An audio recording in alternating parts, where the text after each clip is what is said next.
All righty. Well, we'll go ahead and get started with the folks who are in the room here. Thanks everybody for joining in one more Zoom meeting.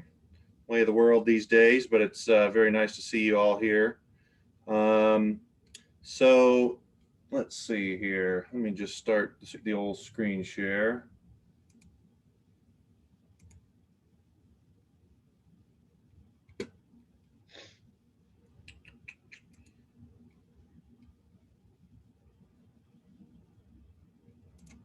Okay.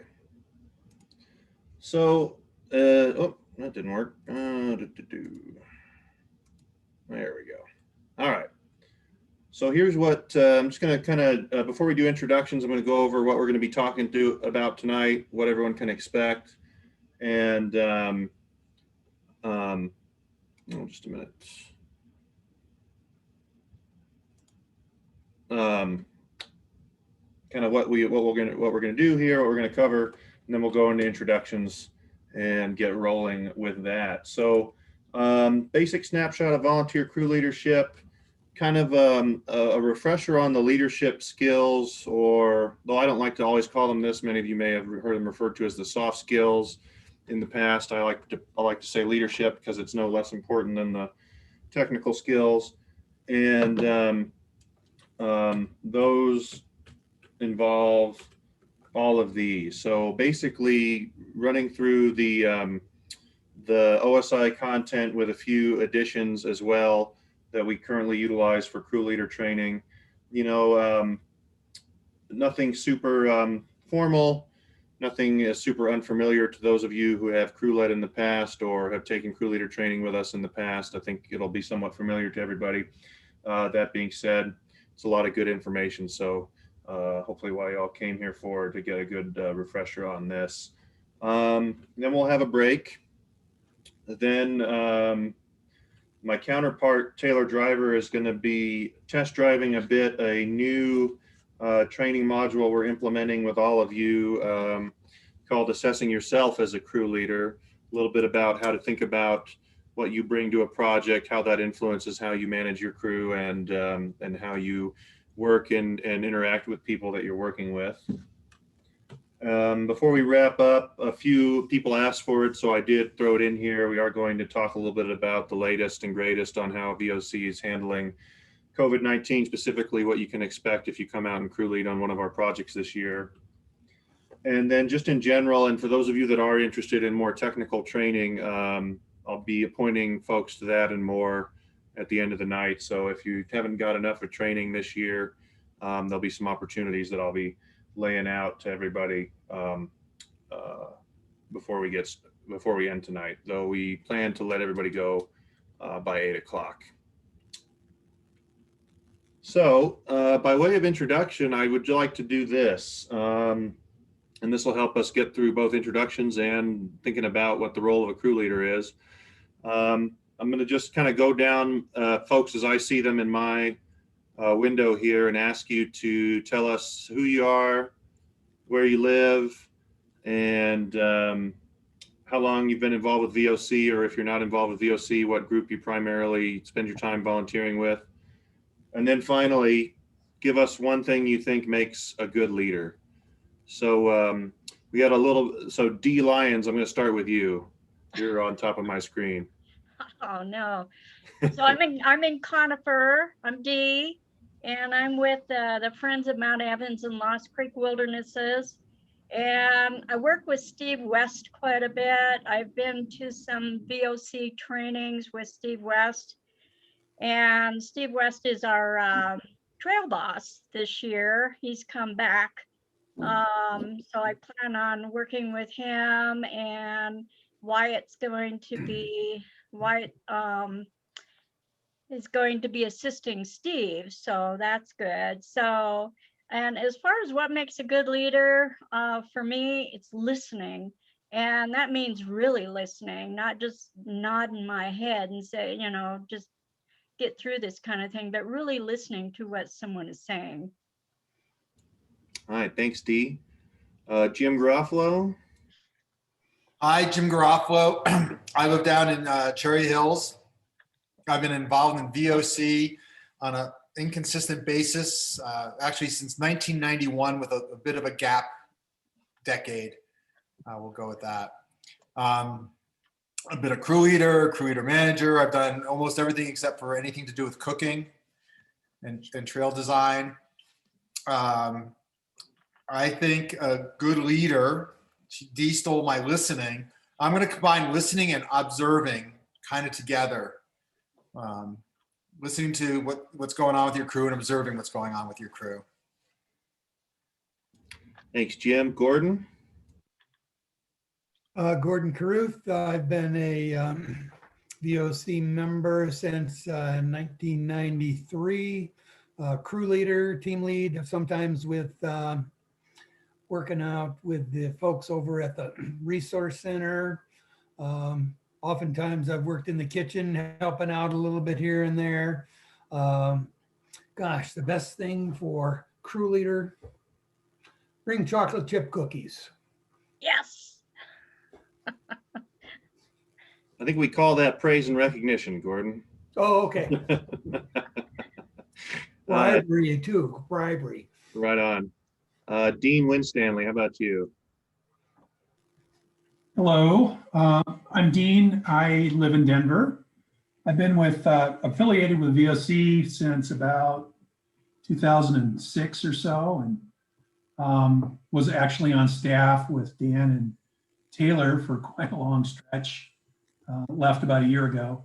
In terms of leadership, at VOC, crew leader for about 7 years now, I guess, but haven't done it in a few years. So therefore, that's why I'm on this call. More recently, have been a tool manager, but didn't do anything last year, and raring to go now that I just got a long-awaited knee replacement. So hopefully, we'll be back out on projects by the second half of the season. Yeah, Jim. So you took my leadership piece, but I guess I'll just say, at least in terms of the VOC projects, really trying to make people feel comfortable while they're on your crew. Thanks, Dean. Let's see. Mike Scott.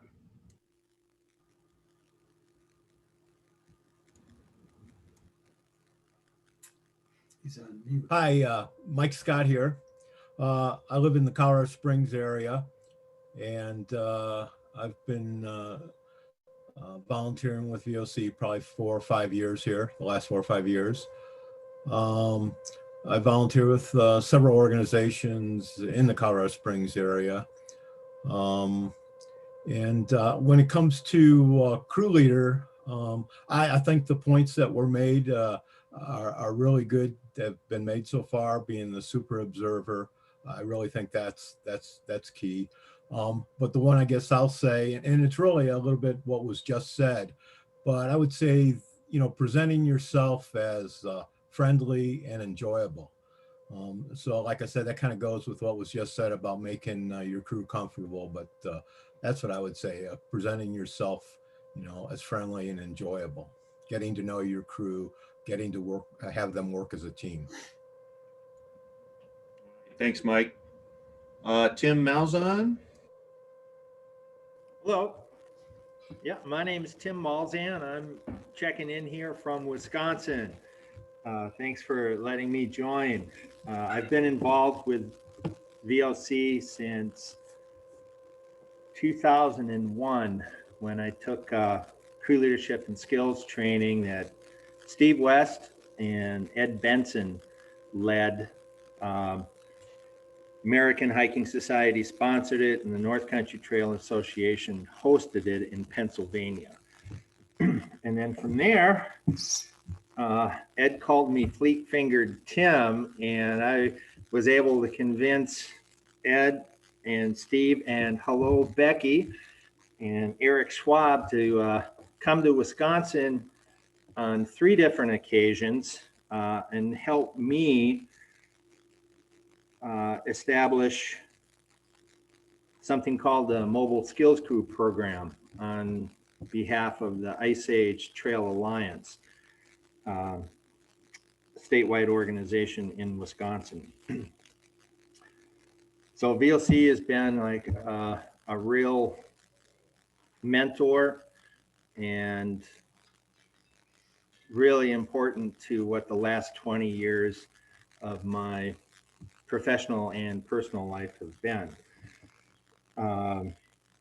What do I think makes a good crew leader? I totally second everything that folks have said before.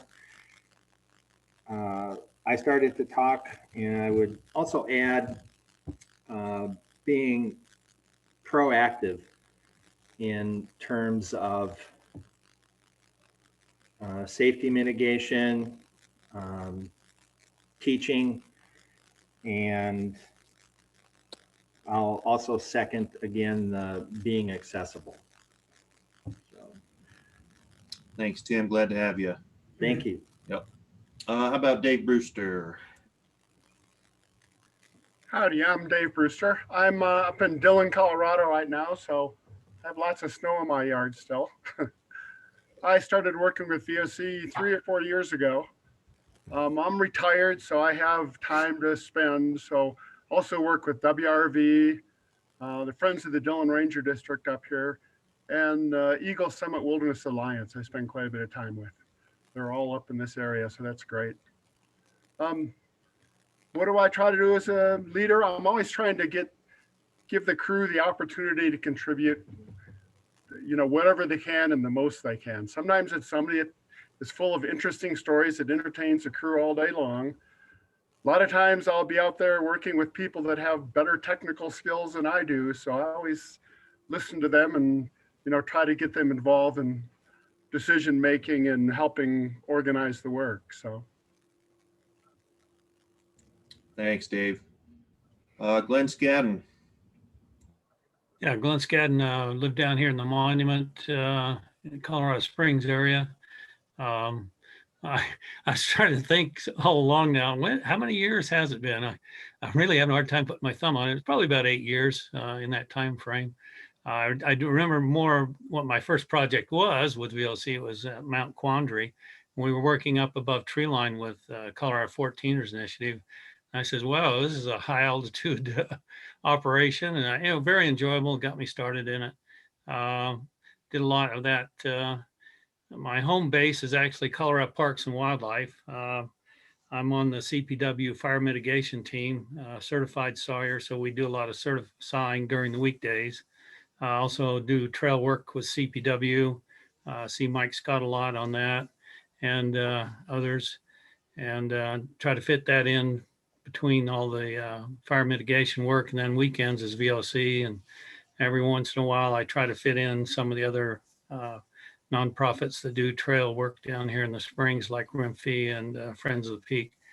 What makes a good crew leader? I have found that just talking to your crew, making sure that you establish some rapport with each member of the crew, feel interested in them, what their interests are, just interacting with them and having conversations with all of your crew members and making them feel a part of the team. And so I think, if we have to pin one thing down, I try to focus on making sure that I establish rapport with each member of the team. Thanks. Thank you, Glenn. All right, I got George Shamel up next. Hi guys, I've been part of VOC now for about a decade, in a thin couple of years. Did I? Yeah, I turned my video on. Last couple of years I've been out and haven't been volunteering, want to get back into it. This year I'm planning on retiring next year, and I'll get into it a little bit more even so then. The decade or so, 50 or so projects. So it was pretty intense for a while, and then it's kind of trailed off. What makes a good leader here? I like the encouragement and guidance aspect. I mean, all good points earlier, the conversation, getting involved with your crew, that falls right into the encouragement part of things. While that give us with the direction too. It makes it a little bit easier for the guidance aspect. If it's given with a dose of encouragement as well. Thanks, George. Becky Hubbard, how about you? My mute off. There we go. I got my mute off. Hi, everybody. I'm Becky. I started with VOC in '96. I've been gone for about 5 years, and I'm back, and hopefully can get involved again. I've been a crew leader and an instructor and a crew leader manager, and kind of helped out with PSC and done tools and all that sort of stuff. And I have relied heavily on cookies to recruit crews, but as many of you have said, it's the talking and getting to know your crew and make them feel like they are valuable and contributing. And I mean, I don't know how many times I've had people say, "Oh, I can't do that much." Well, that's more than would have been done if you hadn't have come. So you know, make them proud of what they've done. Help make them proud of what they've done. Remember that one, Becky. More than what would have gotten done if you hadn't come. That's a good one. Thanks. Linda.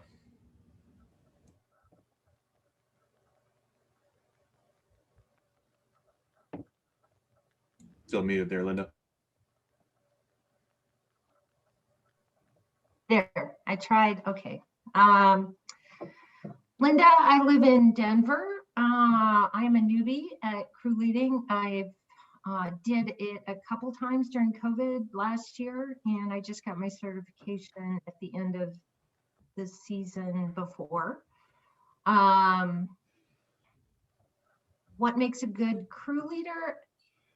What I find the most challenging is giving positive feedback for the work that's been done, is being done, but also trying to redirect maybe their technique or what they're trying to do, and without being too negative about how they need to shift a little bit on how they're doing things and still being positive.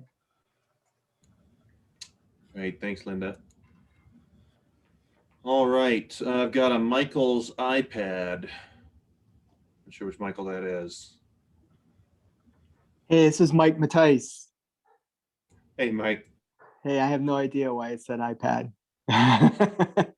It's above my pay grade.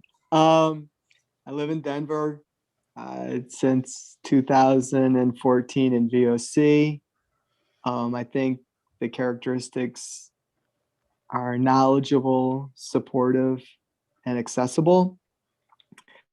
And started crew leading, tech advisor, and aborted social chair, Sawyer and Scout, and adapter this year and last year. So ever expanding VOC career there, Mike. Thanks for coming out. You're welcome. Wyatt?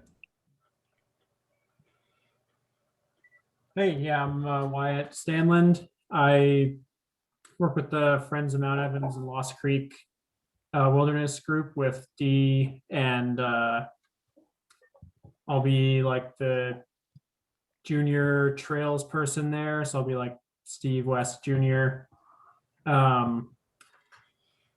And I think as far as a crew leader goes, everyone's made a lot of good points, just making sure everybody has fun, making sure everybody stays safe, and they don't feel like, you know, they have to do something they're not comfortable with, moving a big rock or using some tool that they're not comfortable with. So just making sure everyone goes home safe and happy. Cool, thanks, Wyatt. About Steve Holzberg. Why, hello there from my car here in Aurora. So my name's Steve, been a VOC since 2017, give or take. So started out with as a crew leader for a day, or yeah, I think that's what it's called, right? For the first creek, I believe it was, Rocky Mountain Arsenal. So that was a lot of fun. So basically that was the first project ever, and then kind of started down that crew leader path there. So, and then overall, I think being at the end of the list here, as everybody's already said, just about everything that one could possibly think of. But I really think that it's good to have humor as well in there, and being aware of finding different ways you can expand your knowledge on, maybe there's a new way of doing it a certain way, or maybe it didn't work this way last time on, I don't know, making a drainage ditch or something like that for how people kind of grasp the idea and everything. So I think it's good to kind of keep expanding your knowledge and making everybody feel welcomed, and having a kind of have some fun, and definitely have fun and have a sense of humor as well. So there you go. Awesome. Thanks, Steve. Taylor, you want to introduce yourself real quick? Sure, Dan. Hi, everyone. I know a fair number of you, but some new faces. Nice to see and meet you. My name is Taylor Driver. I'm the Community Engagement Manager with VOC. I came on back in 2017. Some of you might recognize me from doing a lot of the youth programs, so family camping. I worked with all the kiddos for a long time. And yeah, now I am responsible for a lot of our strategic engagement programs that are designed to really broaden, who we're engaging in the voice of stewardship. So what I think makes a good leader is curiosity. I think I've heard a lot of tidbits of that from many of you tonight, but yeah, just when you approach people with curiosity, you learn more about them. When you approach situations with curiosity, you can look at it from different angles. So yeah, that's my answer. All right. Thanks, Taylor. Quickly, Dan Williams, Associate Director at VOC. Among many other things, I'm currently managing our training program. I won't talk about what I think makes a good leader, because I'm just going to tell you what the curriculum says makes a good leader. No, I'm just kidding. But that being said, what I did hear from everybody seems spot on to me. I appreciate it, and I think it's going to be reflected in some of the subject matter that we're going to get into discussing here tonight. And in the first portion of that, I want to just kind of say that there's two elements that we're going to be going over. One is some things that, in terms of how you approach your crew, how your day's mapped out, how the project's going to go down as a crew leader will be sort of procedural and process. And the other is sort of things to think about, things to consider, ways to approach people in leadership. And again, I think are all going to jive with everything that everyone here has said and be familiar to some of you. And I want to start that by thinking about, what's the role that, VOC asks and many organizations ask volunteer crew leaders to assume when they put on their crew leader hat. And that's a number of things. First and foremost, I think from Wyatt, making sure everybody goes home happy. I think part of that is making sure everybody goes home uninjured. so manager of safety is obviously a big and important one. But the instructor of project info and really being the connector to the larger plan. I mean, I think that's one of the most critical aspects of being a crew leader. You're at the center of this sort of hinge between the project team that did the planning of the project and the volunteers that come to execute the project. You're taking that plan and vision from the project team, relaying it to the volunteers that work with you in your discrete project section or over the course of many days, as the case may be. And within that, you may need to delegate volunteers to assignments and understand, what's everybody able to contribute and how can everybody plug in the most positive and productive way. And on the other side, we heard a lot about making the experience positive, being a motivator, being a morale booster. That certainly is the case, and something that we'll talk a little bit about tonight. You do have to be a decision maker. Now, that doesn't mean you have to be the one that has all the knowledge. Maybe sometimes that decision making is, okay, well, we're going to go ask someone who I think can help us make that decision. Sometimes that might be involving your crew in making that decision and borrowing everyone else's input and knowledge. But ultimately, within your crew, you know, that's kind of a buck stops here in terms of how we're going to make decisions. And then finally, an ambassador for your organization. So when you're out there crew leading, you know, your performance reflects on your organization, and you want to be a positive ambassador for your organization, you know, for VOC, not just, you know, make VOC look good, but to also encourage folks that this is something that they want to do, that they want to get involved with, that they want to come back on projects. Maybe they want to become a crew leader in turn. So all those things are part of being an ambassador for the organization that you're crew leading on behalf of.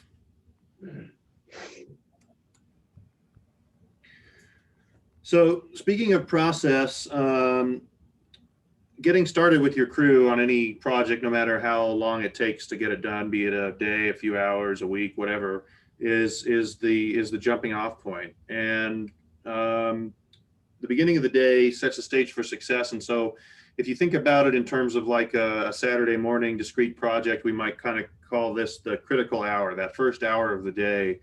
There's a handful of things that a crew leader needs to do to set the stage for success and to make sure that the crew starts gelling, coming together, and has what they need to perform effectively throughout the day. And one of the first things that we need crew leaders to do is perform icebreakers. And, you know, I'll use what I did as an example. You know, the icebreaker, I asked you all to say your name, where you're from, so we can all kind of know who you are, what you're bringing to the table, what your involvement in volunteerism looks like. But then I also asked you guys a question that was helpful to the actual context of what we're going to be looking to do today. You know, what do you think a good leader is? What's the perspective that you bring?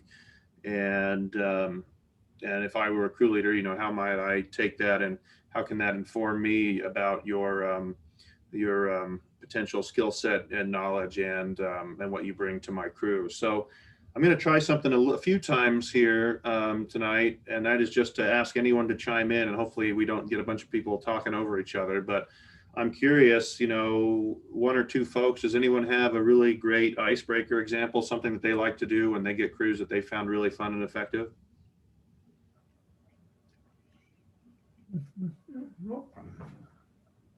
Just shout it out if you've got something. I've got one. So this past season, what I asked people was, what's the most positive thing that's happened to them due to COVID? And it was just, everything was just so heartfelt and emotional. It kind of brought the group together in a really sweet way. Thanks, Linda. I agree. That sounds like it could really kind of help everybody kind of get to know each other, come together really quickly. Anybody else have anything they want to share, icebreaker wise? I'd like to use them the what's your most unusual job you've ever held? I've used sometimes oops, come on, unmute. You're loud and clear there, Becky. Oh, okay. I have used, you know, what's the best movie you've seen recently, or TV show or book that you've read, things like that. Nice. Yeah, so I think that's all great examples. You know, I always like to do something silly, like what condiment would you have come out of your belly button if you could so choose, just to make it a fun, loose environment, you know, straight off the start. But, you know, I really think icebreakers are a good chance to do that, but also to, you know, think about, if you don't already, you know, add a question in that helps you learn a little bit about the experience or perspective or skills that your volunteers are bringing. You know, why did you come here today? You know, how many times have you volunteered before? Oh, this is my first time. This is my 30th time, you know, whatever the case may be. Those, I like to always do something fun and something informative, something to think about there. So as part of the critical hour, one of the things you'll need to do when you get your crew in front of you for the first time, outlining basic tool use and general safety, setting that baseline for the day. We'll come back to that a little bit later, but just knowing that, right off the top, this is something you need to do after you've done the icebreaker, basically doing your tool and safety talks. Providing information on goals and objectives, helping the crew understand their role and managing expectations. So really making sure you have a good handle on at least do an introduction. Here's what we're doing today. Here's what we're gonna look to accomplish. Here's how we're plugging into the larger effort that's happening. And then finally, after all that safety introductions have been laid out, teaching the crew how to accomplish project work and checking for understanding. And that really comes once you've moved from wherever you've started to getting the crew out to the work site. That's kind of your next step. And then that's sort of what we'll be diving into as we move forward here, kind of thinking that throughout the day, both in terms of teaching folks how to get the work done and also how to be a good leader and make sure you're promoting a positive, productive environment, what that looks like. Any questions on getting started with the day? Does that all make sense?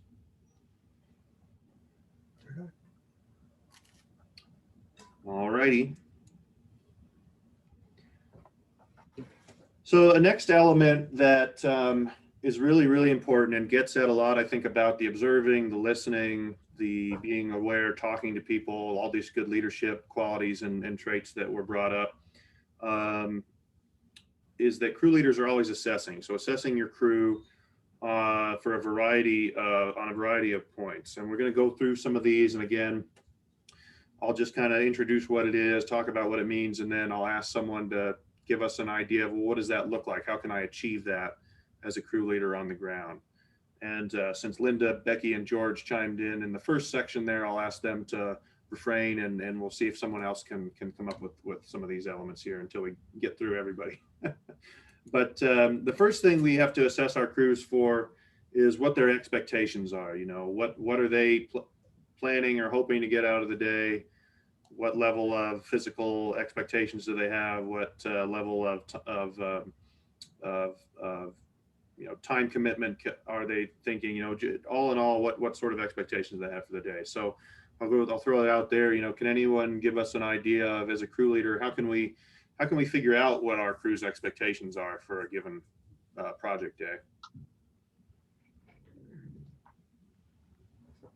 Could I ask if they I'll chime in real quickly. I always start to say part of it is finding out who's done a project before and who's a first-time project, because those people who've done it before will have different expectations from someone who's never done a project before.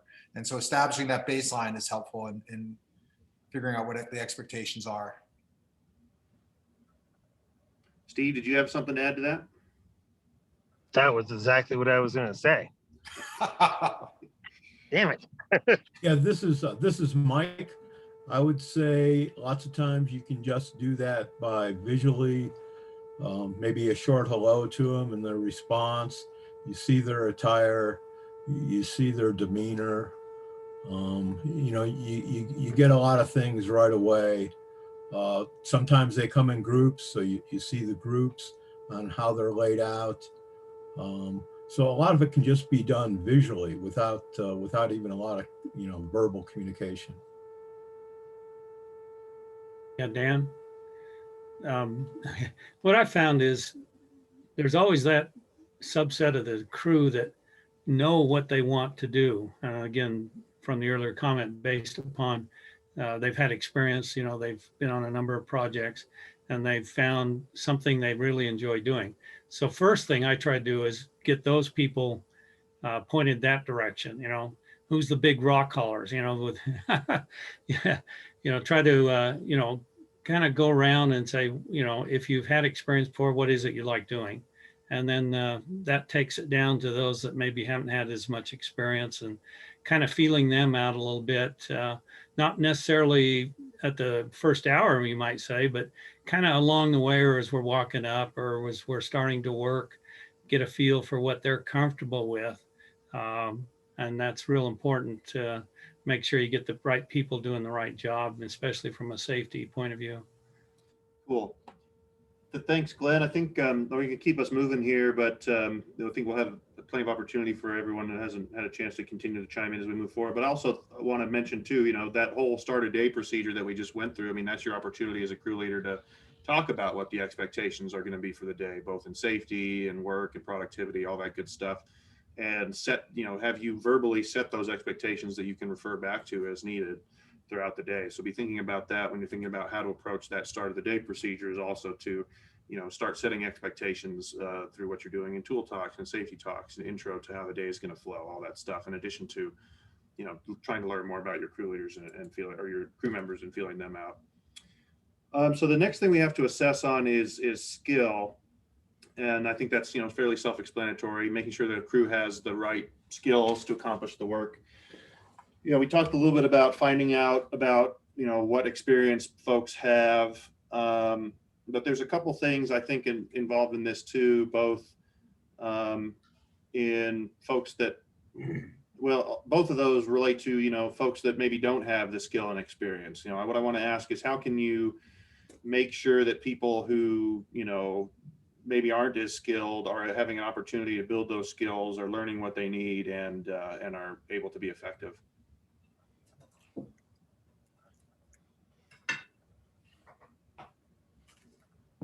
I like to give people an opportunity to try different tasks out during the day, so they're not just doing the same thing all day long.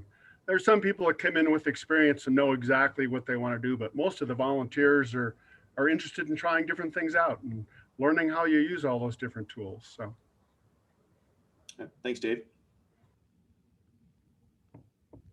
Yeah, this is Tim. To your question, Dan, about assessing for skills, particularly with new people, maybe first timers, one of the things that I've like to do is, while cussing the tools, to have that be more interactive. I'll pull people out, and instead of me always just demonstrating, walk them through demonstrating. And that gives me a sense of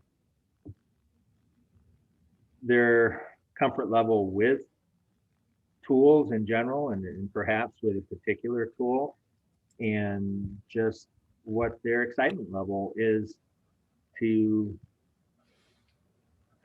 use a tool for the purposes the tool is intended.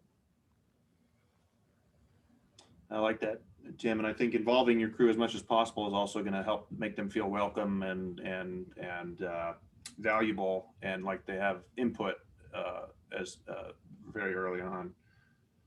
And we'll come back to some of this too, but I think a lot of this also is about how are you as a crew leader being effective in teaching folks how to do things throughout the day, and checking for understanding, and for making sure that, if you need to stop and correct, you're doing so in a constructive and effective way. So when we say we're assessing for personality, we're talking about, maybe somebody is an extrovert, really energized. Maybe someone's a little more introverted, and it's harder for them to get to know others. Maybe somebody takes constructive criticism better than others, and you might have to approach it in a different way if you have to correct them on something. There's any number of personality traits that might affect how a crew member is interacting with their crew, and how they're working in the day. So can anybody give us a thought on how we might approach figuring out more about our crew's personality, and integrating and making sure everyone's working effectively within the crew? Well, listening is a big part of it. Listening and finding out, also asking them about themselves. Everybody loves to talk about themselves, and you can gauge it from there as well. Yeah, thanks, Becky. I like that. I think you find a lot of that out, going from where we meet to where we're starting to work. I think you get a really good sense of kind of people's personalities and fitness and experience. They're kind of sharing that as we go to the work site. Yeah, you can always tell the extroverts versus introverts in the icebreakers. I mean, I think during the icebreakers, it really does, because you'll be able to see if you're, cracking jokes, you're doing something like that, and nobody, those individuals don't always seem like they're interacting in a sense, and that you get a little more of a sense of maybe that you have to talk with them more one-on-one than in a group scenario in a sense. So when you're on the trail to say, can I go off to the side and talk that way versus, in a big circle in a sense, it may be a little more direct interaction versus group interaction. Right on. Absolutely.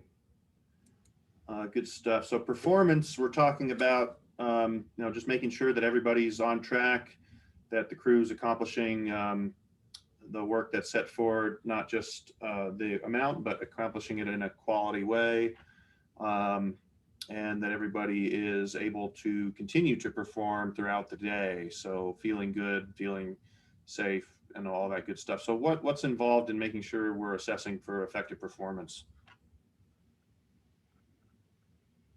So that's where I like to get the crew leader or the crew involved, just gathering together. Hey, let's take a step back and see what this was laid out to be at the first place, and what I gave you as guidelines. And now, how do you think what should we do to improve it? How do you think we're doing so far?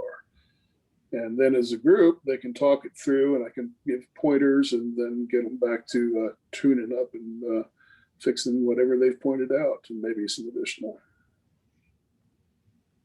Yeah, this is Mike. So I think in a lot of regards, obviously you have to do this, as your super observer, and a good way to kind of go about assessing performance is, one, you've already talked about how you engage them to ask them how they would go about the task, but you go ahead and try and do it in small bites, good defined start and end points, so that you can regroup and get together and have that discussion rather than be, approaching them and saying, what's going on. So you always have that start and end point.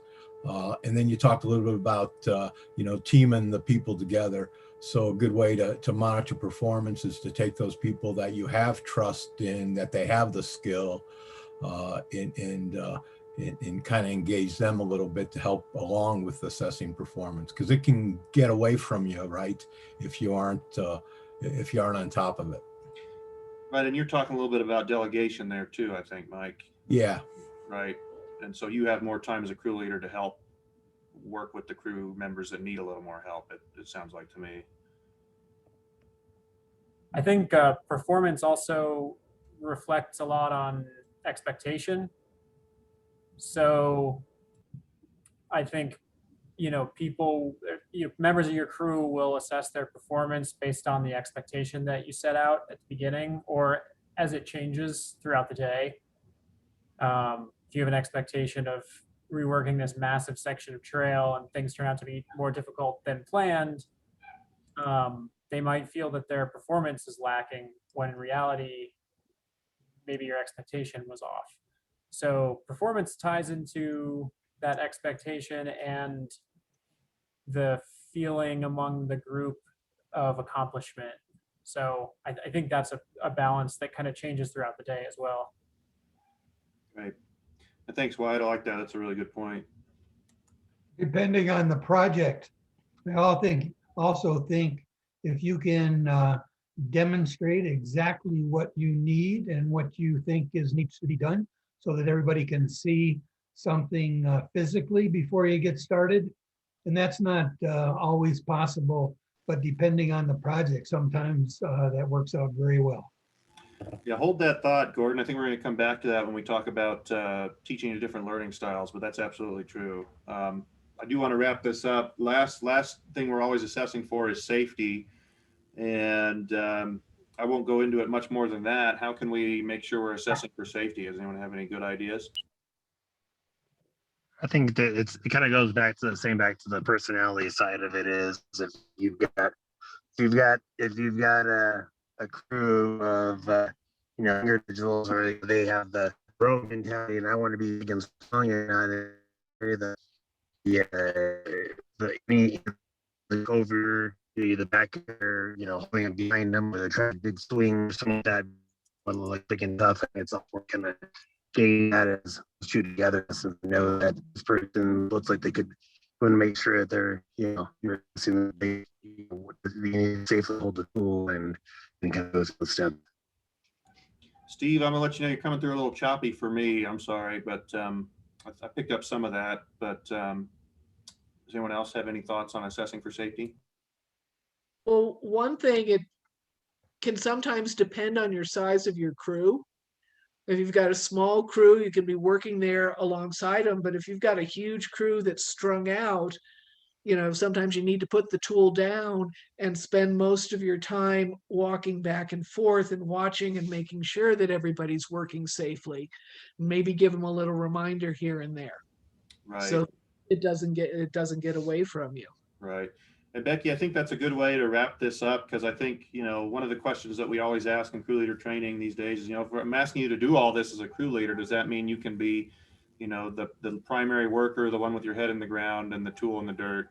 And of course, I think we all know the answer to that is no. As a crew leader, you know, first and foremost, you're in a management role first. And so that means you have to be um, managing the folks on your crew, walking around, observing, listening, watching, teaching, coaching, whatever the case may be first, and except in the case of demonstration, you know, doing the work second. All right, thanks everybody. That was all really great input. I appreciate it. Finally, and I think we're going to come back to this, but this is an element within this. Taylor's going to be running us through thinking about this a little bit later, but diversity is an element, you know, to be thinking of when you are a crew leader. Where are people coming from? What perspectives on life, and are they bringing? What's their background? You know, how does that make them different than other folks on the crew? How does that make them the same? And how can I make everybody feel welcome and included? I'm just going to leave it there, because that's kind of what Taylor's going to be working with us on in the next half of the training. So I'll just move through this real quick. This is an acronym that I like, that was kind of an optional part of the current crew leader curriculum that we use, but I think it's useful and a good way to kind of keep all these things in mind in a different way. So if you think of the acronym GREAT, you know, you need to be relaying to your crew what the goals are, what each of their individual roles are, and what your crew's role is as a whole on the project, what the expectations for the day are, for the project are, who's accountable for what, and how. You know, our crew's accountable for getting this much done, and we may need to check in with this person before we can move on, you know, that sort of thing. What the different abilities needed to accomplish the work are, and how volunteers are going to be able to get those abilities if they don't have them. And finally, timing is always important. I think, you know, not just when are we going to be done, or how long is it going to take us to do this, but when's lunch? When are we having breaks? You know, those things that keep us performing effectively throughout the day are all really important things to think about. So getting into crew leaders teaching to different learning styles, getting into communication, that's really kind of what we're getting at here. I think that might be you, Glenn, in that green hard hat down there in the corner. I don't think I've ever noticed that before. I'm pretty sure that's you. But it does look like me. Okay. We want crew leaders to be aware. Then there's, of course, lots and lots of different ways you can approach learning styles. I frequently have had people point out to me, well, there's way more than 3 learning styles. But for our purposes, we really want people to be aware of 3: visual, auditory, and kinesthetic. And that's, you know, people that learn through seeing something done, people that learn through hearing it explained to them, and people that learn best through, you know, trying it out for themselves. And one of our crew leaders and instructors, currently Ellen Urell, who some of you may know, has a really great way that I love of summing this up. And that is show me, tell me, and let me do. And those are 3 ways to think about how you're teaching the different learning styles among your crew members. And so I just want to go through these quickly. You know, how do these come up on a trail or other restoration, any other type of volunteer project? And how can you as a crew leader be prepared in that in that context to teach to them? So I'm going to start with visual. I'm going to ask someone who maybe hasn't chimed in yet to give us an example of how you might be able to teach to a visual learner in the field.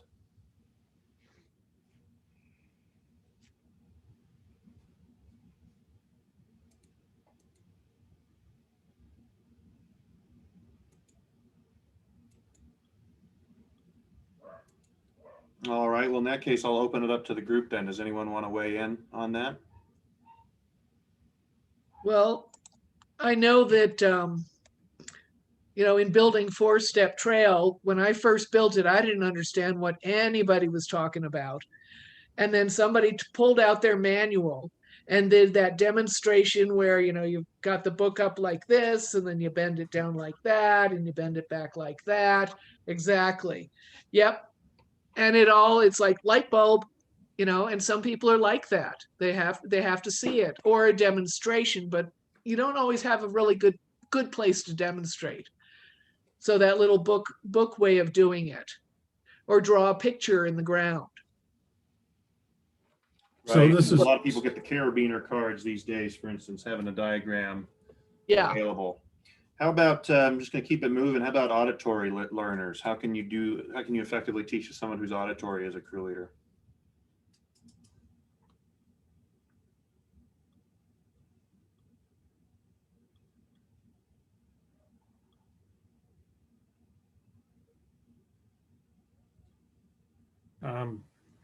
I'd make an observation here, maybe more generalized, but kind of along that same line.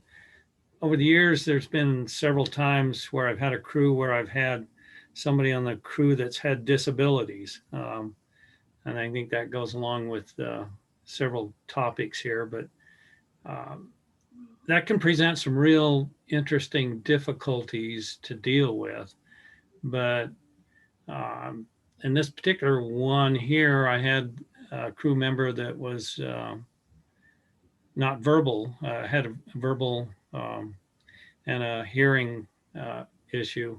And so I spent a lot of time show and tell, you might say, and really, put your arm around them kind of thing, or, really careful show and tell. And they get a real delight. And you can see it in their attitude and their personality. They get real delighted about being able to contribute once they understand what it is that they need to do. And so that goes along a lot with the visual, auditory, and some of these other categories, but it can be challenging. So a lot of times I'll kind of like hand off the crew to one of the more experienced crew members to kind of help keep the progress going while I pay a little bit more special attention to those with disabilities that might be on the crew. But again, it can be real challenging, but it's also real rewarding.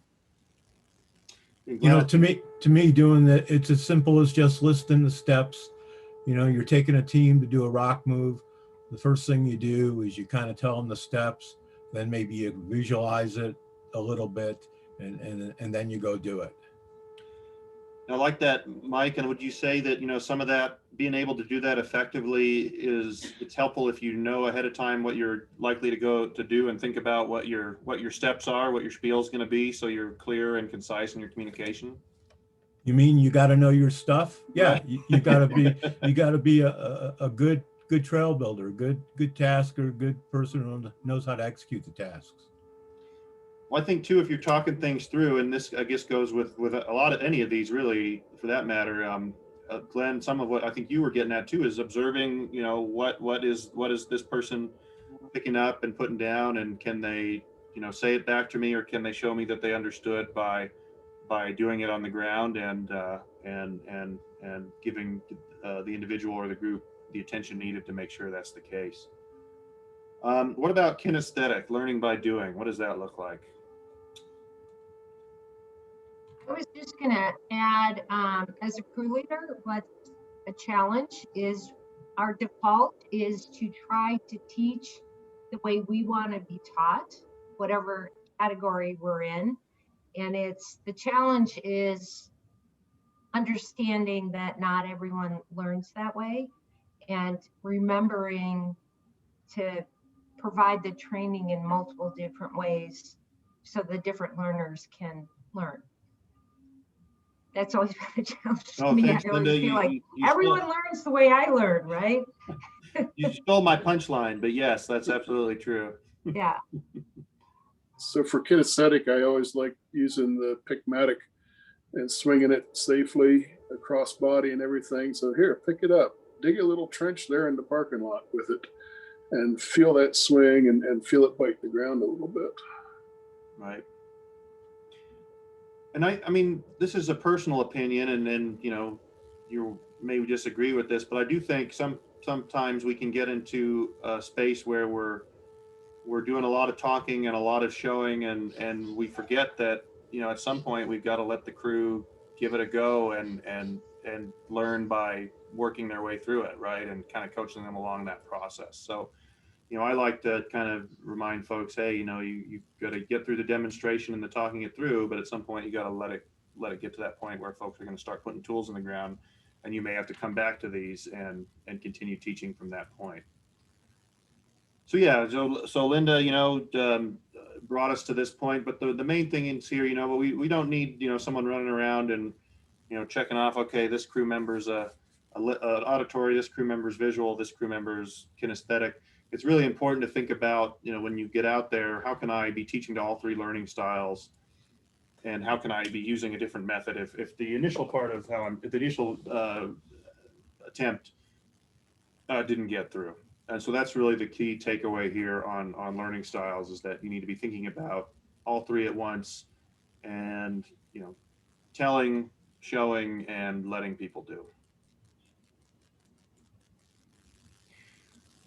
So one thing, those of you that have gone through the OSI crew leader training, this is not in there, but it does come out of the previous VOC crew leader training. I've always liked it, and I'll share it with you now. It's just I really like to use this as an opportunity to kind of put yourself in a framework. Okay, when I get my crew at the work site and I need to be showing them and talking them through what to do, what's another way to think about it?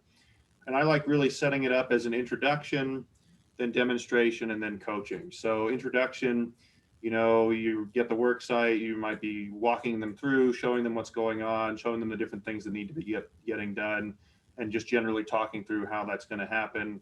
Maybe this is where you're pulling out your book or your quick reference cards or what have you, showing diagrams, giving the explainers on what's going to go through. And then you demonstrate. You know, you need to take a minute to show people what that looks like, get your crew involved perhaps, and starting to think through what the different tasks are, how we're going to accomplish them, what the right way to do it looks like. And then as they go forward and start to implement that, you know, you're coaching them through that process, continuing to teach, giving pointers where needed, coming back to the expectations set earlier, and just kind of, again, working with the crew through that process until you're confident that they have picked up, you know, what you need them to learn to be effective throughout the day.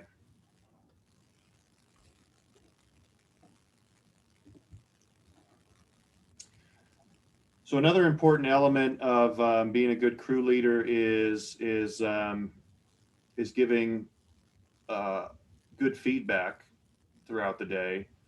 So who can answer this first question off the top? Why do we give feedback? What is it? Why is it important? Well, I think it's important because that way somebody knows how they're doing throughout the day. Because otherwise, you're putting that at a disadvantage if they get midway through the day and you're like, you've actually been doing it wrong the whole entire time, in a sense, versus saying, hey, maybe let's correct this area, and this will help you, you know, be more successful. And, you know, this is actually what we're looking for, in a sense, versus getting to the very end and then saying that, oh, this is really what we were looking for. So I think, Steve, I think you're kind of getting at a little bit of that constructive feedback, but before we get into there, specifically around positive feedback, you know, can anyone say what that is and why we need to make sure we are giving it?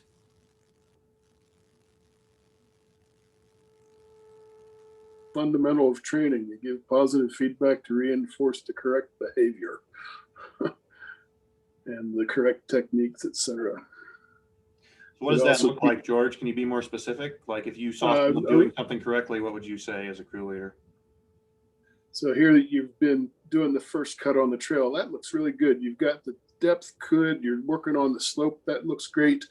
And you're pulling all of the material to the center of the line where you should, so we can deal with it later. Right. Did everyone hear what George just did there too? You know, he wasn't just walking by and saying, oh, awesome, keep it up.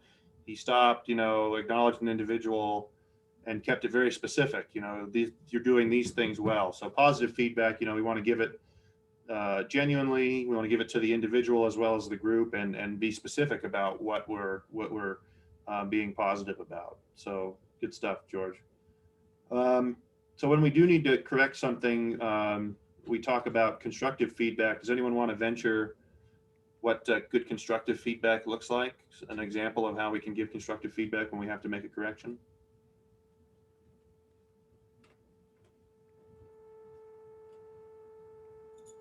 One of the things is like, okay, I see you've done this. Have you thought about trying this other way? Or I really like the way this is going. What do you think about another part? Because most people are going to be their most, they're going to be their own worst critics. Well, I like that, Becky. And I think one thing that's kind of fundamental in constructive feedback, you're not necessarily talking about it through the lens of here's what you're doing wrong. You're just like, here's the thing on the ground. What do you think about that? And is there some other way to approach this?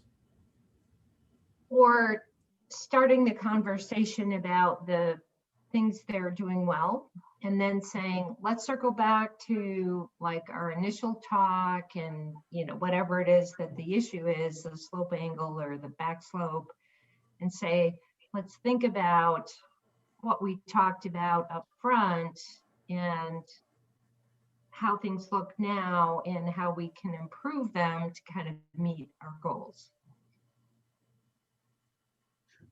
Great. Yeah. And one thing I picked up from that, Linda, is bringing it back to expectations that you've set through teaching or intros or what have you. And yeah, again, without like pointing the finger at them, saying, right. let's talk about what, our parameters are, what our goals are, what our project leaders want, and how we can match that to what we have right now. Right. Yeah, I agree. I think, like you have it on the list here, Dan, I think that constructive feedback is often preceded by, providing some positive reinforcement to make the person feel good. And then just sort of add what was just said. I think good constructive feedback is where you often you need to be very specific and and approach it in a non-threatening way, but be very specific about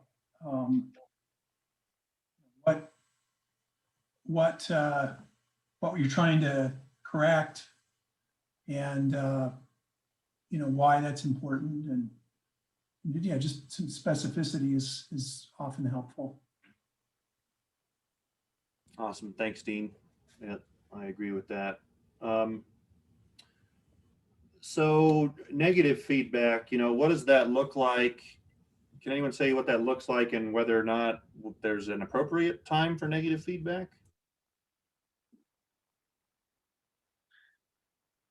Safety issue. Something that has to be stopped immediately. Right. I think the book says something like negative feedback is used to, terminate situations and end relationships or something like that. some very heavy language in the book, but I appreciate that Becky. I always kind of wonder about that because I think it's true. So I would say you got to get back to constructive feedback very quickly. Is any thoughts on that about how to approach that if you're in that safety space, the negative versus constructive feedback? Does anyone have any ideas or thoughts to share around that?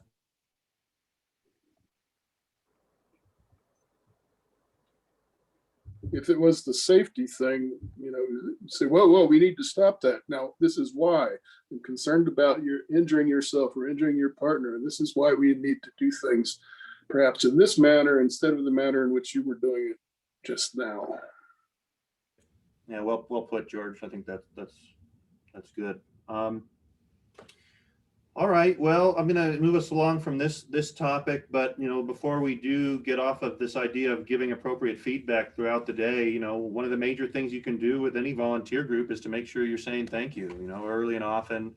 again, being specific, thank you for coming, you know, wow, that was a great job on that task, thank you. And I would offer too, you know, making people feel good, saying thank you, and inviting them to come back is really important as a crew leader, because that's a really big part of sustaining your organization, VOC or another organization, what we do, and all that good stuff. So part of feedback is making sure you're saying thank you. Yep, all those things. All right, so we're going to wrap up this portion with a couple of stuff that I hope is pretty standard, so I think we can move through it quickly, but we do want to refresh on it, make sure we remember what these things are. So we're going back to the start of the day and some of those procedural elements that you need to get through with your crew, and make sure you do. So with the tool tuck, you know, you're introducing the tools that you're using for the day in a logical order. What that order is up to you, but you want to make sure that you cuss your tools. So just real quick, you know, as you all remember, the cuss is the acronym for making sure that you remember all the different things about each individual tool that you need to relay to the volunteer.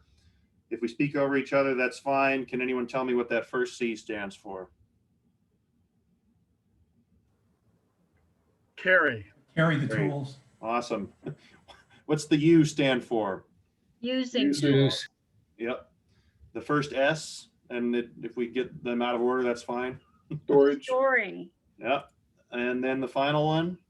Safety. Safety. Safety. Awesome. So yeah, so we're talking about how to carry the tools appropriately. Typically that's finding the balance point, hold them down at your side, all that good stuff. Though some tools are different than others. How to use that tool effectively, what it's used for, what tasks it'll be implemented in, and how the volunteers can expect to interact with that tool. Storing tools, as we all know, usually to the uphill side of the work site with the handle facing the crew, not only because that keeps it out of the work zone and keeps it from being a safety hazard, but that's also helpful in just keeping everything kind of in one area. Obviously, tools like rock bars are a big difference there. You have to store them perpendicular to the hill or parallel with the hill and brace behind something. And then safety tools, of course. How can we use this tool safely? What are the elements of making sure we don't injure ourselves while we're using this tool? Does it require eye protection? You know, all tools require gloves to be on when you're using them. Is there some specific technique we need to utilize to make sure that this tool is used safely?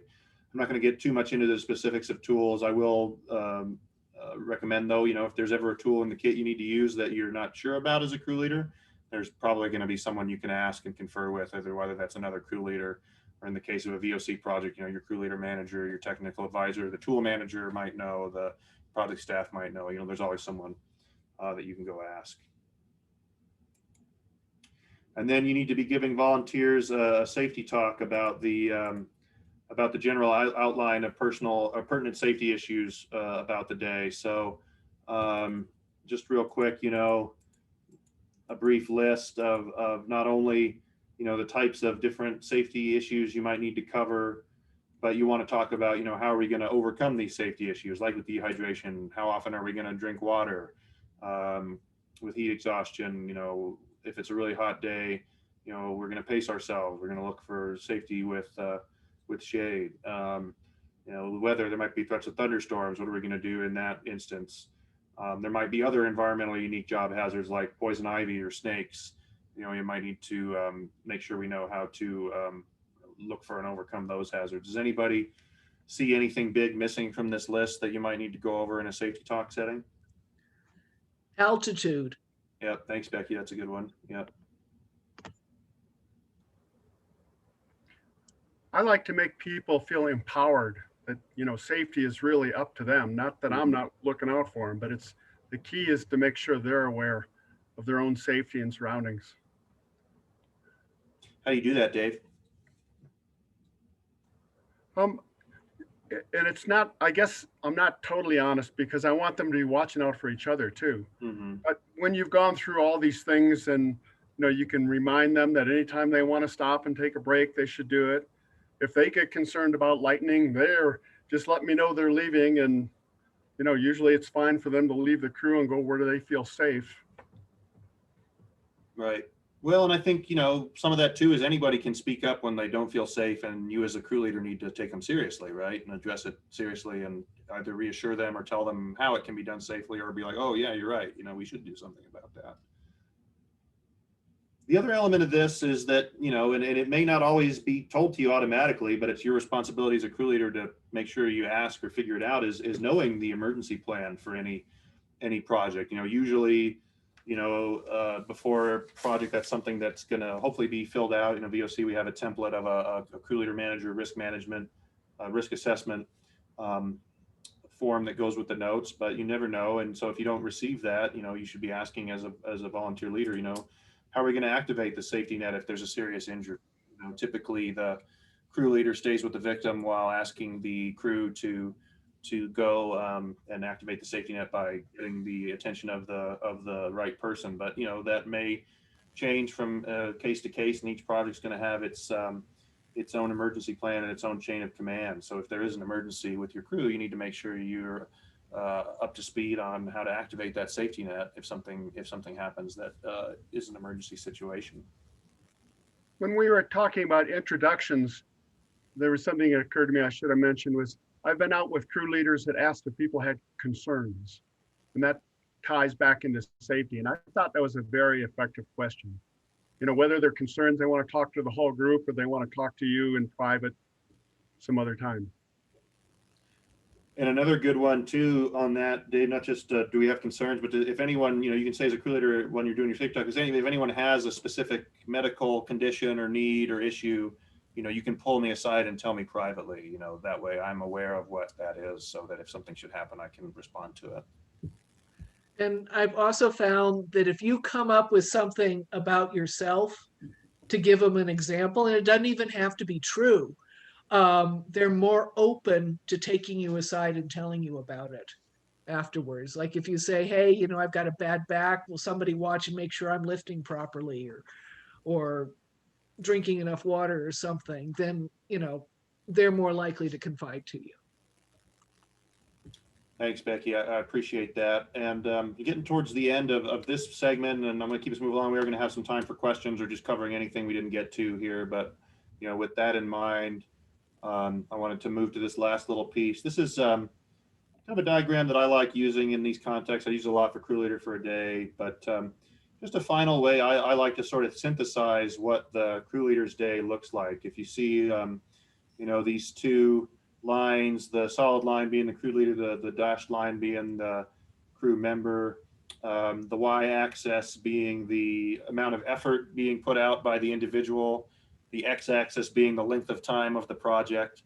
The idea here is that, you know, on the left-hand corner here, as a crew leader, that start of the day, you know, boom, that hits you really hard. You've got a lot of effort that you're putting through to get the introductions and the site orientation done, to do your tool and safety talk, to do your hike to the work site, to teach, to coach, to just make sure that everybody's, you know, doing things effectively and correctly.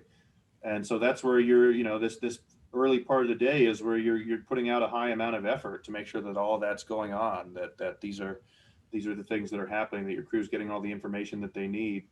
And then the idea being that if you're successful with that, as your crew continues to put forward more and more productive effort, you know, you can kind of back off a little bit as a crew leader.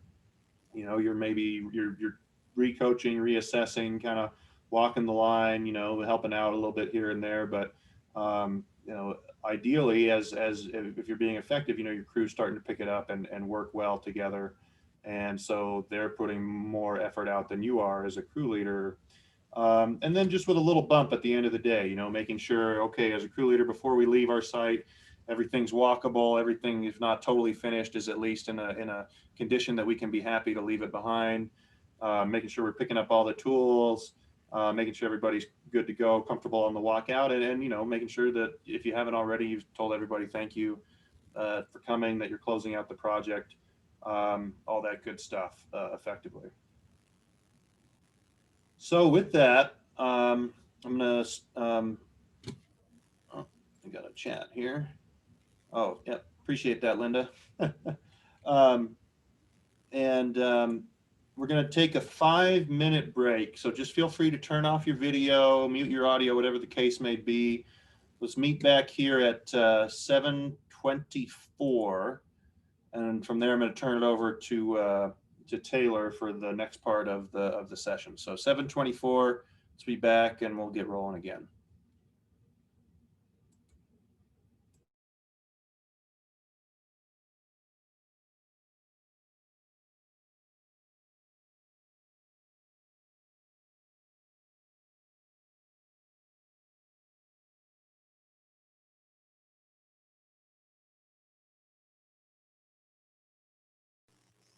Can everyone hear me?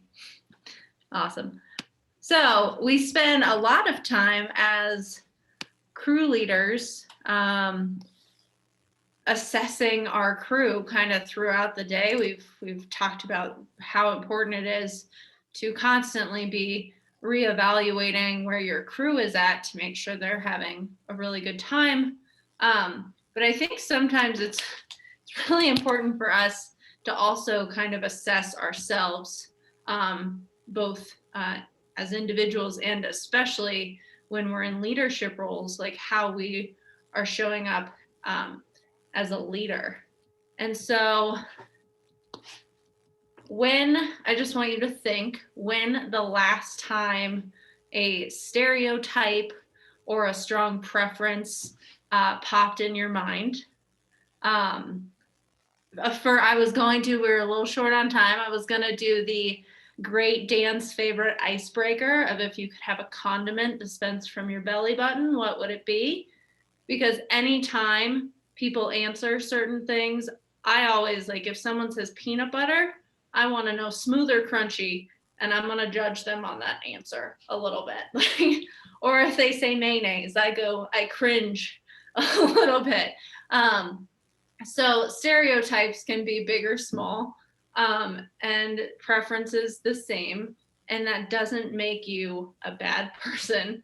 It just means your brain is working properly through noticing patterns and making generalizations.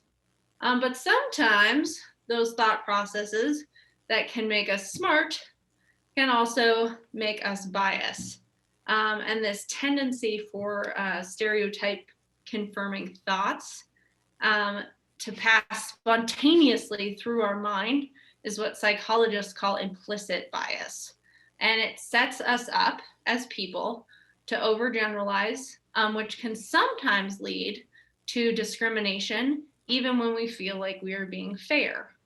So as a leader, it's important to know that every single person on this planet does this all of the time, and whether they like it or not. But in a leadership role, it's key to start to become aware of your patterns and kind of how they might impact how you're interacting with the people that you're leading. This can be with everything from your leadership, like your learning style. Am I primarily teaching to my learning style because it's what I naturally gravitate towards? Do I specifically push using this one tool because it is what I'm most comfortable with? Things like that. So we're going to do a little activity. What you will need is a piece of paper and a paper. That's good. And a pen or a, so double paper, or you can do this on Word, or if you're really good at remembering things in your brain, that's fine. And so on the left side of your paper, I want you to write the initials of 6 to 10 people that you trust. And these, try not to make them family members. So just the initials. I don't need to know who they are. I have my list right here. If you can't get to 6 or 10, I forgive you. It took me quite a long time. I have a small circle.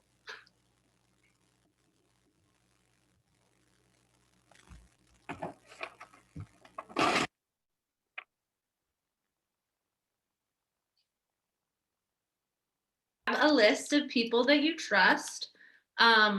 This is not a part of it, but I think you should send a nice little text or email telling the people that you trust how much you care about them, because trust having this group is special. But so now that everyone has their list, I'm going to read out some words that are often associated with diversity. And so, for example, when I say gender, put a tick mark next to anyone who shares the same gender as you that's on your list. So gender is the first one.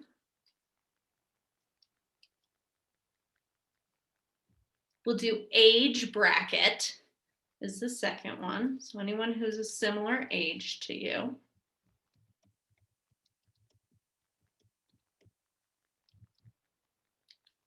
We'll do race.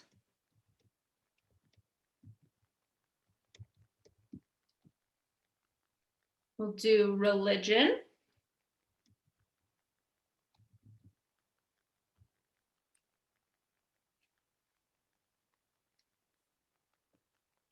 We'll do they volunteer, because that's what we're here doing.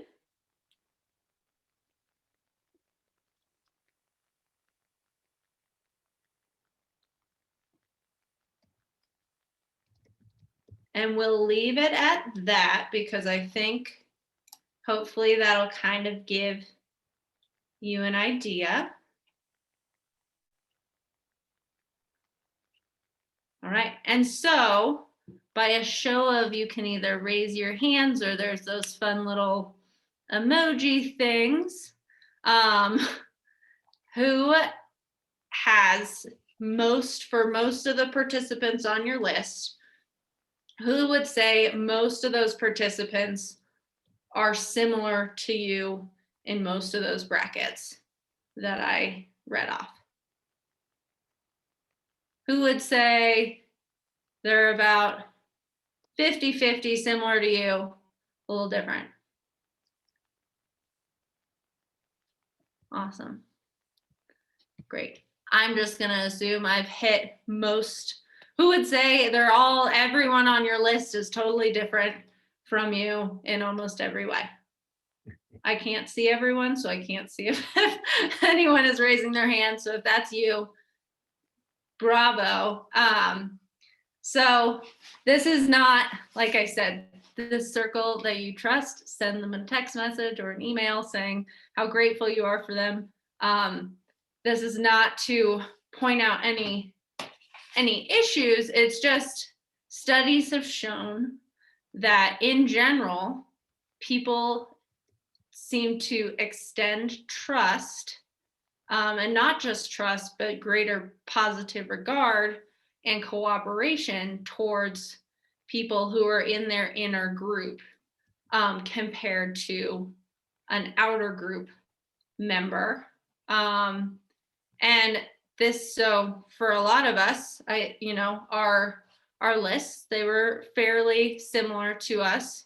And so this preference for people like ourselves is an example of an unconscious bias. And this bias can manifest not only as a preference for our inner group, but also may manifest, and not always, but as an adverse tendency towards an outer group member. And so, for example, we are more likely to withhold praise or rewards from outer group members. And so what do you think, if this is just a natural human response, what do you think those implications might be if you're leading a group of volunteers?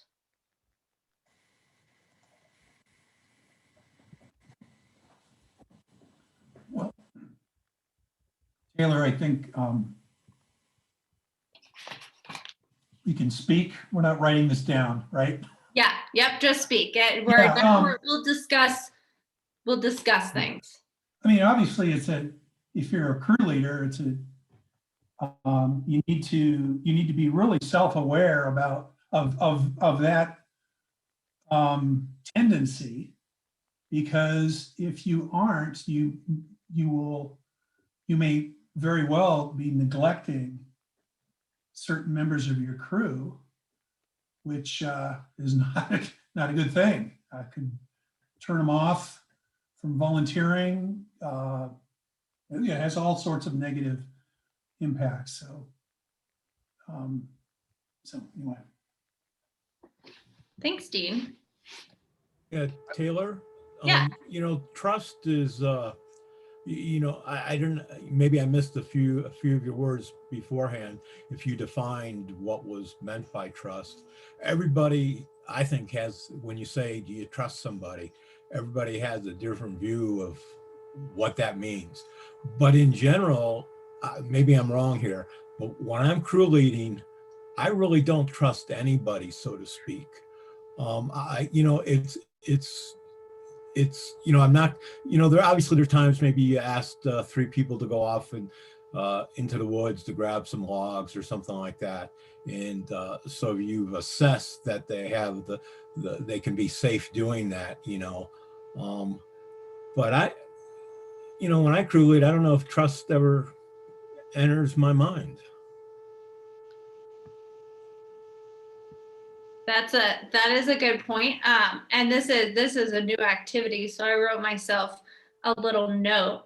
So I appreciate that thought about trust, and I think this is kind of just looking at who we might naturally gravitate towards. And so you mentioned something about assessing who might be able to do a task, so I'm gonna push. So as leaders, as crew leaders, when we do assign responsibility for like a high profile piece of work, moving logs might be that, it could be rock work, with like, who are we entrusting that responsibility with, and what might kind of guide some of that decision making towards who we say, like, yeah, you are able to do that. I think it's easier for us to understand people that are more like us. And if you can understand someone and kind of predict their behavior, then you're going to trust them more easily. I found years ago, when I was not a leader and a volunteer, when it came to the tough work, I'm not a big bulky woman, but I'm strong. And I would raise my hand to do the tough work and would never be picked, and I think that was a bias thing. And that's terrible. There's no doubt about terrible. I mean, it's understandable, but I'm just pointing to Taylor's exercise that definitely happens. Well, in all the years that I've been doing this and all the crews that I've led, I've learned that looks can be deceptive, that everybody, if you communicate, can usually do everything that is there for you to do. And I had another one, and of course I forgot it. But everybody has something in common that's on these projects because we're all there. Sometimes you have people that are conscripted to be there and they're not happy to be there, but you can always find something in common with everybody. You just have to listen for it. Yeah, I would say lots of times in these type of gatherings, the social aspects of it, you see sometimes people cling within their group of biases or their similarities, but it's so easy to get them to reach out and go across. If anything, I think a crew leader ends up being biased against let me call it the one who sticks out. Who gets a little special attention. He's different in some way. And it's an opportunity for a crew leader to get that exposure, to someone who's different than him. At least that's what I see in most crew leaders. And of course, obviously I try to do that myself. So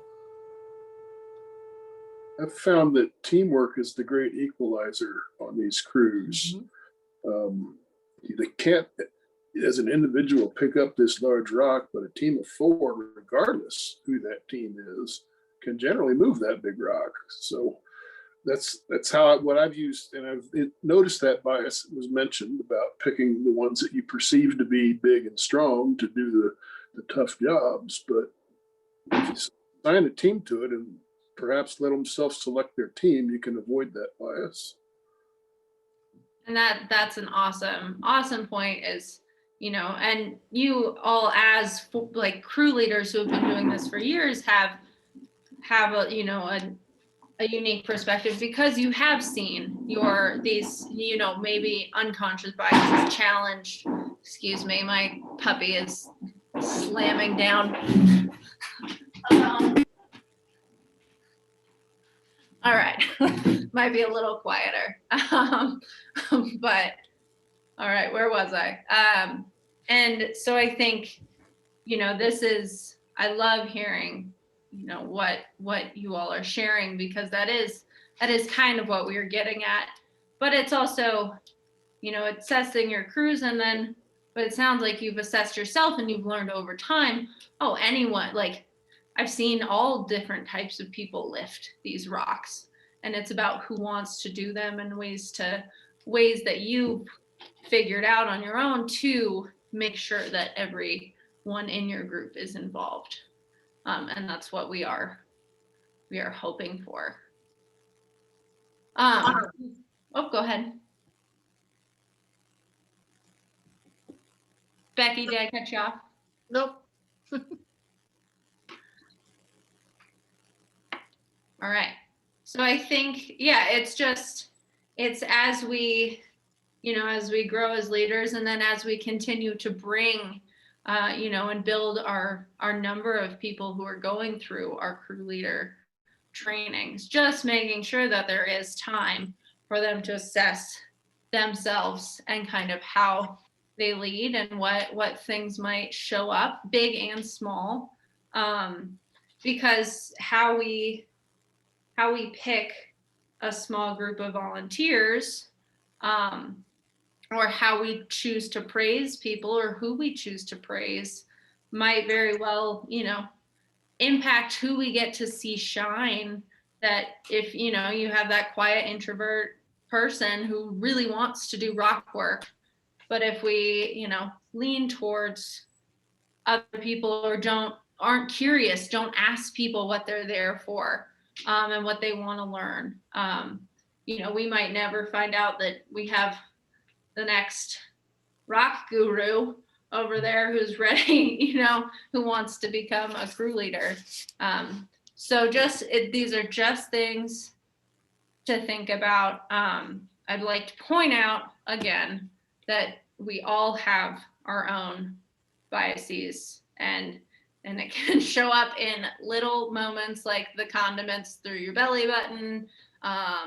You know, what type of weather do I work best in? How, you know, or it can more directly impact things, like what you're leaning towards when you teach, because that's what you're comfortable with.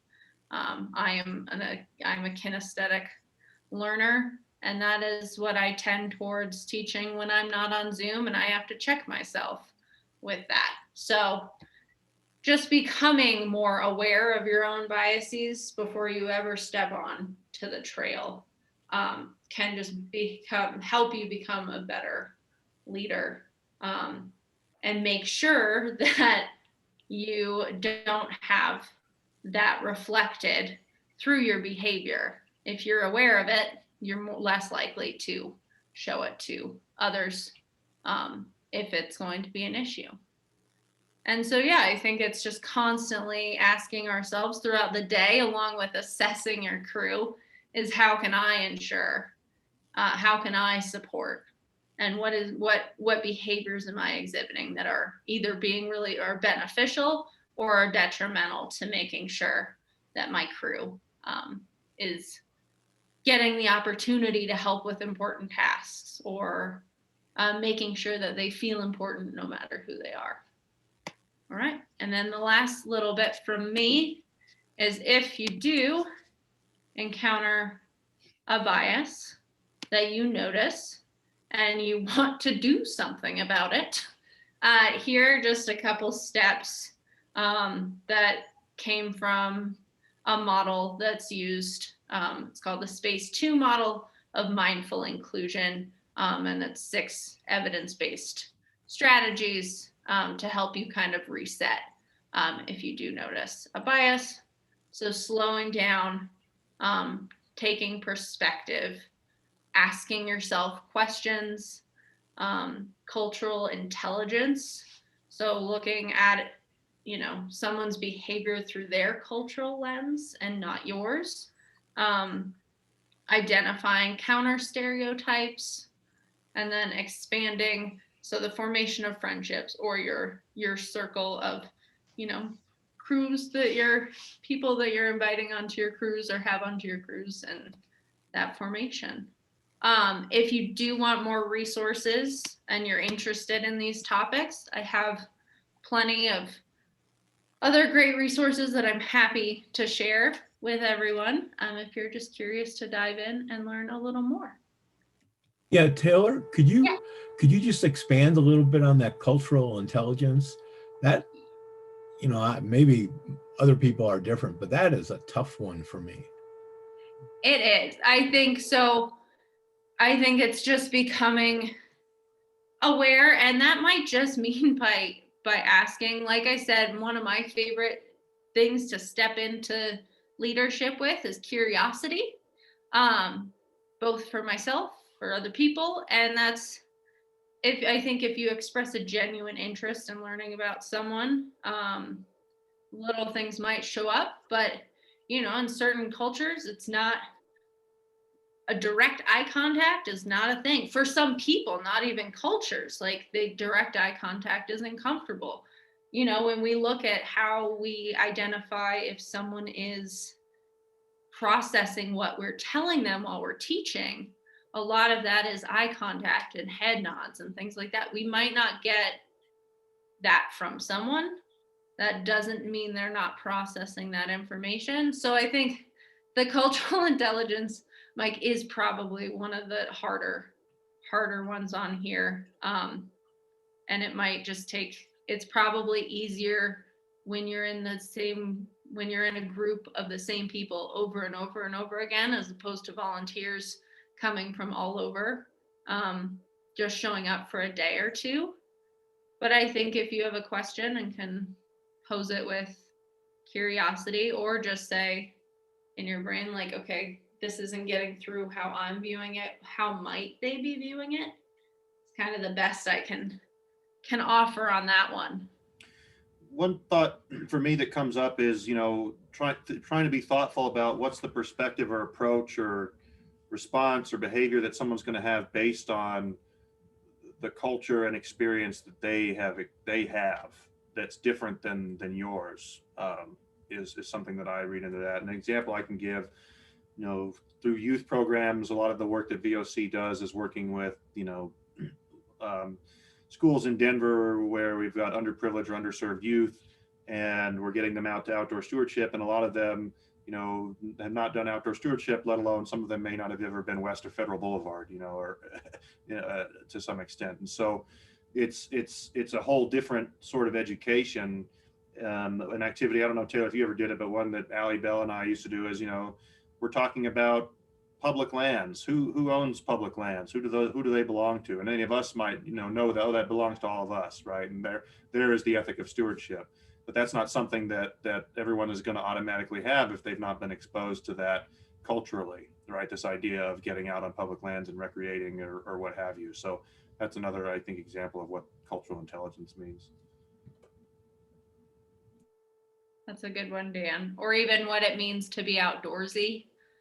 In Colorado, we have this lens of like outdoorsy is only people who are mountaineering and backcountry skiing and doing all these things, when really it could be, you go to the park and sit under a tree and listen to birds, and that's that's to me is outdoorsy.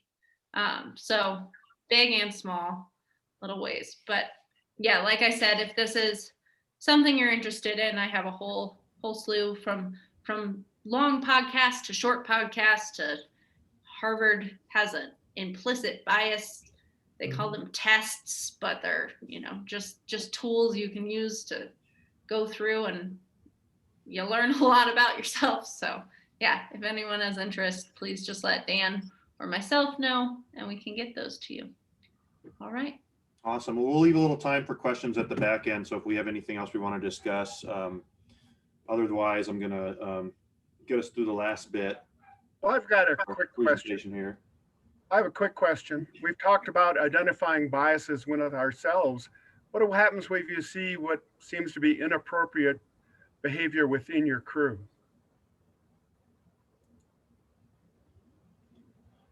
I think that's when you have to go back, and if Dave, if you've you know, still got your crew leader manual, you know, you've got to, and if you don't, and this goes to anyone, if you want these resources, you know, we can provide them to you.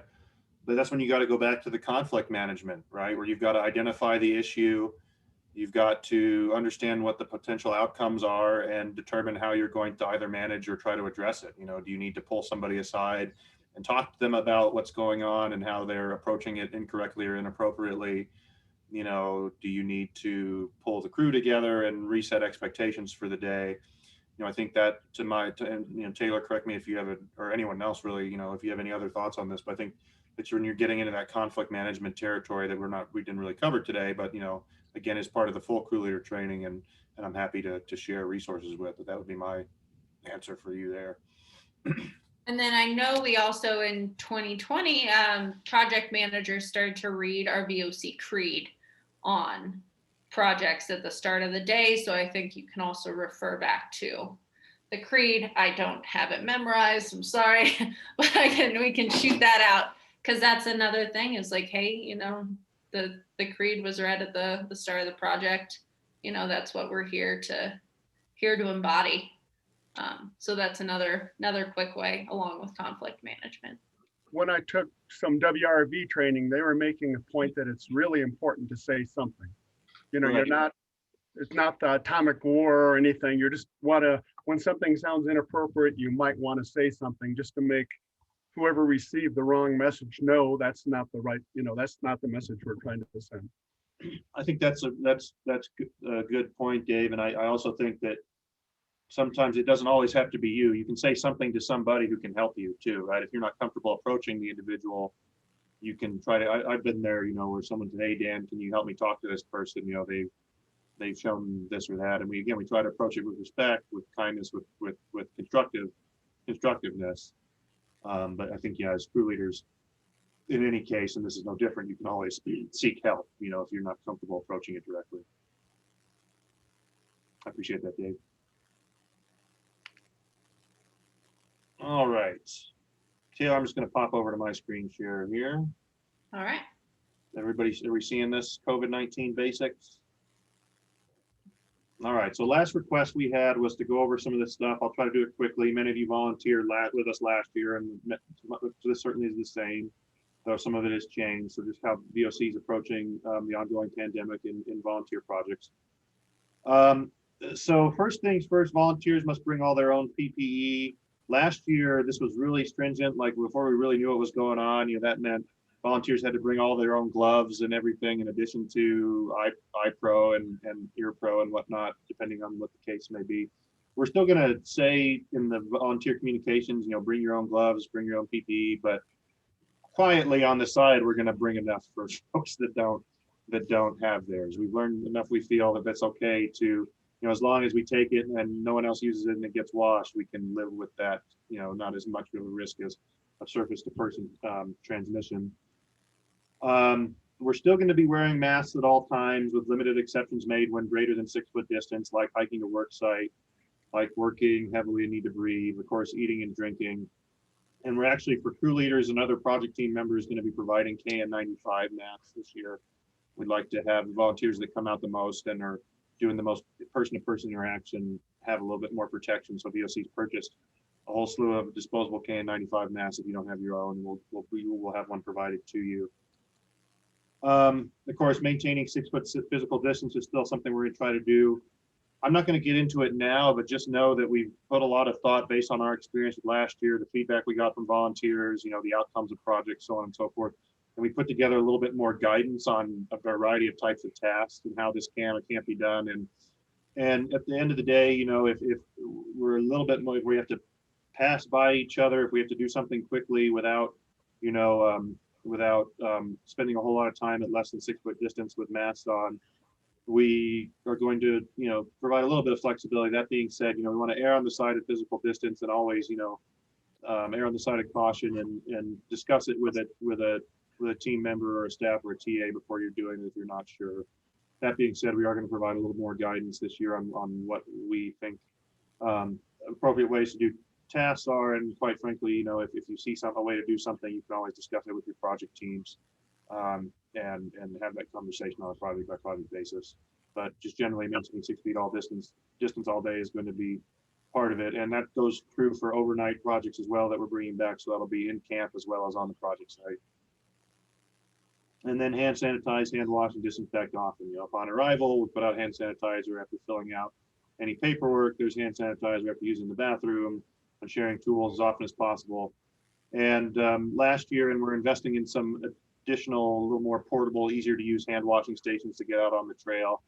But you know, when folks get all sweaty and dirty, we really want to encourage using soap and water over hand sanitizer, as we feel that would be a little bit more effective. So all that will remain true. And just a real easy way to remember that is remember the 3 W's that we came up with last year: wear your mask, wash your hands, watch your distance. Are all these 3 things we're going to be asking everybody to do on project. So new for this year, some changes. We are going to continue to do pre-project screening questions. We are no longer going to be taking pre-project temperatures. Just the tools and the technology that we have, we're pretty, well, sometimes it worked, sometimes it didn't, and especially we had a hard time coping with the temperature swings we tend to get here in early mornings at altitude in Colorado. And so that being said, also, we know now that you can still transmit the virus even if you don't have a fever. So it's not exactly a foolproof way of knowing whether someone has COVID-19. So the pre-project screening, you know, have you been exposed to someone? Have you, do you currently have any symptoms or signs of sickness? All those things will be in place, but we will not be checking temperatures anymore. Project Excuse food. me, Dan. Yeah, Can go I just ahead. Will the pre-project screenings ask about if you've received a vaccination? Yeah, I'll come to that. Short answer is we're not sure just yet. Okay, thanks. Yep. So project food, for most single day project, with some exceptions, we're going to have folks still bring their own breakfast, lunch, what they need for single days. As many of you know, unless we get a donation, the main way we feed people on single days is to put out a big lunch buffet, which is not a great thing that we feel to have at this time. With some exceptions, this is more budget than it is safety, but we do have some budget for some projects based on the funding sources where we can afford to buy packaged lunches for everybody. So you may find a project or two where lunch is provided, but for the most part, if you volunteer on a single day project, you can expect to bring all your own food. For multi-day projects, our PSC crew chef team has been doing a lot of work to outline safety protocol for preparing hot food. And so those will be in place.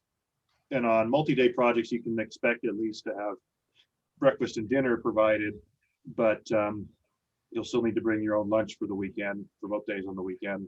And then if you do end up doing one of the backcountry projects where we, you know, hike in some distance for 5 days at a time, on those ones, we will plan to provide all meals. Tool sharing and sanitizing. Those of you that came out last year, we were a little bit sticklish around sharing tools, and we really said we aren't going to share tools, and you have to wipe down that tool every time you want to share it. We're not going to do that anymore, again, because of what we, you know, now know more about surface to person being not as risky as air transmission. That being said, instead of providing every crew leader with wipes, we're going to try to provide every crew leader with some hand sanitizer. And you really need to be on your crew members about hand sanitizing, especially in between picking up a tool that someone else has utilized. So again, we're going to make it a little less stringent, but still ask crew leaders to have their crews hand sanitize as often as possible, and it's especially true in sharing tools. And we're going to allow minors on projects this year. We did not last year. And like I said, unfortunately, we're still unsure about how we're going to approach vaccinations. At this time, we just don't feel like we know enough about how safe that is. So the protocol for now is going to be, and especially as you know, we're waiting on the bulk of the population to still get vaccinated and not knowing exactly how long that's going to take. Whether you've been vaccinated or not, all this protocol is going to stand, especially mask wearing and physical distance and that stuff. So I'll save any other COVID questions till the end. I did just want to get in on some training opportunities. A few of you asked about technical refreshers, and though we didn't do it tonight, there's still plenty of opportunities to get that done. If you're interested, we are going to be hosting a crew leader for ecological restoration training on April 17th and 18th in Greeley, and I'll send out some information on this in the wrap-up email. But you know, VOC is expanding this part of our work quite a bit, and it's especially pertinent to a lot of the fire restoration that's going on in Colorado these days. So erosion control, seeding, planting. If this is not a skill set you're as familiar with, this is a really great opportunity to get it, and as well as get a little bit more opportunity for a crew leader refresher. For those of you that are interested in maybe picking up some more trail maintenance skills, June 5th, we're going to be hosting a session in Salida in partnership with a number of local groups. Terry Gimbel and some others are going to be teaching our introduction to trail design training June 12th and 13th in Evergreen. And even if that's a jumping off point for folks interested in becoming technical advisors, but even if that's not what you want to do, it's a really great training to be an even more informed and effective crew leader. If you're wondering, as maybe you know, VOC has been expanding our crosscut and chainsaw programs. Unfortunately, all those trainings are full. 3 crosscut and 2 crosscut and 1 chainsaw training, and they're all filled up right now. If that's something you really want to get in on, let me know. If you are volunteering on a crosscut project, you don't necessarily have to be certified to be on one end of the crosscut. If you're going to crew lead, you have to be certified. So just an FYI there, if that's something you're hoping to do, let me know. And then finally, for refreshers and all sorts of technical skills, the online training is available. We have some free to access resources on the website these days with a number of different refresher content. And then we have full online modules giving more content in all these elements, anywhere from 2 to 6 hours worth of content, depending on the one you utilize in our training modules hosted in partnership with Colorado Mountain College. So I'll package all this into some nice links that everyone can peruse should you want more information when I send a follow-up email tomorrow. So with that, I think, you know, if you don't have any questions, you know, we'll cut you loose. Otherwise, Taylor and I are happy to stick around and answer any questions you may or may not have on any topic that you want to bring in for, let's say, Taylor, 15 minutes. Cool. Otherwise, if you're good and you want to head on out. Thanks for joining us tonight. I'm just curious if anyone wants to share if they've gotten vaccinated yet or not. I have. Got my first one. I get the second one next week. So I get my second one tomorrow. It pays to be old. Yeah, I got both mine too. Tim, how are things in Wisconsin? Great. Nice to see you, Becky. It's good to see you too. Tell everyone hi. I will. I'm no longer with the Alliance, but I'm working independently, and so I still see, of course, folks. Oh, good. Good. I'll get out there one of these days. Oh, that'd be awesome. I have some great places to show you, including one that you've been. You might be interested to see what it looks like 19 years later. Oh, God, I know. I can't believe it's been that long. Maybe I'll get out to join you on a There you project go. this summer. There you go. I'd love to. Yeah, I don't know how much I'm going to get out because I'm starting a new job on Monday and I don't know as I'll have weekends off. Yeah. But, Yeah. if there's projects during the week, I can help with those. Maybe. We'll see. See what days off I get. Sure. Of course. Yeah, it's wonderful. A question for you, Taylor. Yes. With the assessing yourself as a leader and the exercise and the discussion that we went through, Do you have more to that, or did you limit it to those 2 frames basically from the time standpoint tonight? A little bit was time. We have 2 other activity options on there.